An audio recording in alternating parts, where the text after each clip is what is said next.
அனைவருக்கும் ஞாயிற்றுக்கிழமை காலை வணக்கம். இன்றைக்கி கந்த சஷ்டி விரதத்தோட 5ஆம் நாள் விரதம். நம்ம சாமி கும்பிட முடியாதனாலும் மனசில் முருகர் நினச்சின்னு ஃபாஸ்டிங்கில் தான் இருக்கிறேன். நேற்று தோச்சு போட்ட துணி எல்லாத்தையும் எடுத்து வெயில் அதிகமாக காய வச்சு நான் மட்டும் தான் காய்க்கிறேன்னு பார்த்தா ஊர் ஃபுல்லாமே இன்றைக்கி துணி காய்ச்சிருந்து எல்லா வீட்டு மாடியும் துணி காய்ஞ்சிட்டு இருந்தது.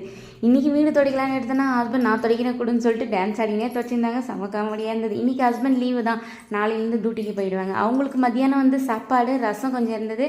அதுக்கப்புறம் 2 கத்திரிக்காய் முருங்காய் போட்டு அப்படியே வெங்காயம் தக்காளி போட்டு தொக்கு மாதிரி பண்ணி கொடுத்தேன். சூப்பராக வச்சு சாப்பிட்டுட்டாங்க. மாமனார் தோசத்தோட பார்ட் 3 வீடியோ அப்லோட் பண்ணியிருக்கேன். பார்க்காதவங்களுக்கு லிங்க் டிஸ்கிரிப்ஷனில் தரேன், செக் பண்ணி பாருங்கள். நான் ஈவினிங் ஒரு வாழைப்பழமும் ஒரு கொய்யாப்பழமும் வச்சு சாப்பிட்டு 5ஆம் நாள் விரதத்தை சஷ்டி விரதத்தை சூப்பராக பூர்த்தி பண்ணிட்டேன்.